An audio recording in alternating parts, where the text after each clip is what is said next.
Inflation, deflation, inflation, deflation, okay. This is silly. How can you argue for deflation when the cost of everything is going up, up, up? Because inflation is not a measure of cost.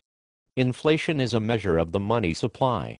And yes, the government and the bank are inflating the money supply. All of the efforts at quantitative easing and debt monetization does in fact inflate the supply of money, right? Inflation. But for some reason, which I do not fully understand, economists and others refuse to see that the majority of so-called money in our system exists as debt and other unserviceable obligations. Pardon me? You lost me there. Debt and credit can be used to purchase things, right? Right. And over the past 40 years, debt and credit have been used by individuals and governments in order to pay for all kinds of things that they could not otherwise afford. Yup.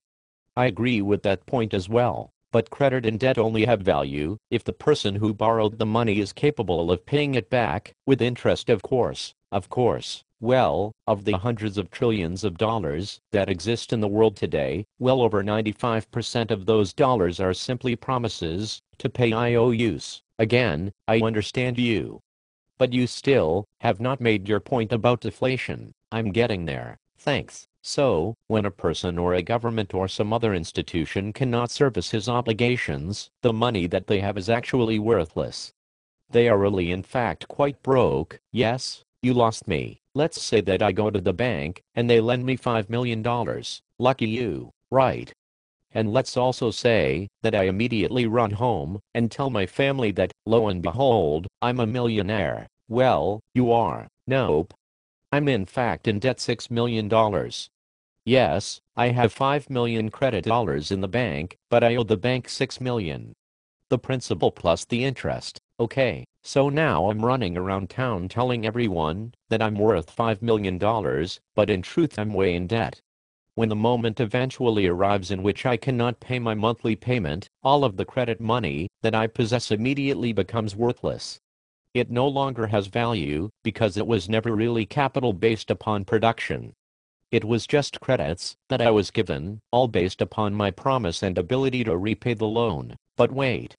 Those dollars do not actually become worthless. They still have value. I mean, what if you had simply turned them into paper dollars? Let's say I had done just that. Then within months of receiving the loan I would default, because I would be hoarding my paper dollars and would have nothing in the bank for the creditors to take. The bank issuing the loan would experience a $5 million write-down. $5 million, plus the expected interest, evaporates. Of course in our system, the banks are allowed to keep these loans off of their balance sheets. They do not have to tell anyone about all of the people who cannot or will not repay their loans. Are you serious? Yes.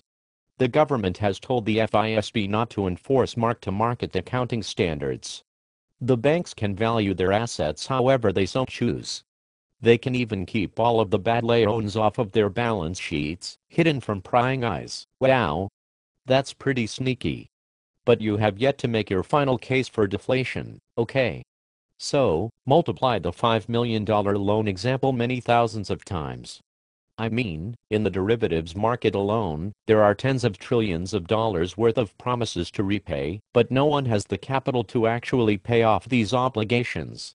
Why do you think the government was so quick to bail out AIG? Why? Because once it becomes clear to the world that all of these institutions are living on borrowed money and borrowed time, all of the debt and credit extended for the past 40 years becomes worthless. Worthless, of course. Because no one can service their debts. And no one is willing to take another IOU. And at that moment, the actual money supply goes poof, poof, poof. Right. Deflation. The money supply crashes because the hundreds of trillions of dollars in debts and obligations are exposed as being unserviceable. Poof. The overwhelming majority of money exists as IOUs.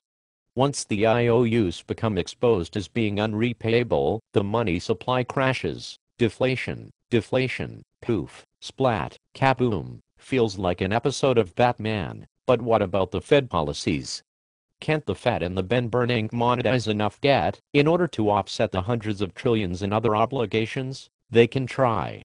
But at some point the Fed will be the only ones buying the debt, and when that happens the dollar will no longer be trusted in the world. At that moment we get a complete collapse of the monetary regime. Poof. Stop saying poof. Sorry. Okay, so I get it. Yes, the cost of stuff, food, and energy may continue to rise. Yup. And yes, the Ben Bernanke may try to print trillions upon trillions more dollars. Well, yes. He will really just add ones and zeros to reserve accounts at the Federal Reserve. But essentially your point is correct. But with so many hundreds of trillions of dollars in hidden obligations and worthless assets gathering dust in the recesses of bank vaults and on bank hard drives, we are pretty much bankrupt, indeed, and eventually the credit and debt machine grinds to a halt because no one is repaying their loans, and thus the loans have no value. Very good, and then all debt and credit collapse. Deflation, right? With credit and debt representing over 95% of the so-called dollars out there, once the credit marketplace collapses, deflation is the reality. Yup, poof.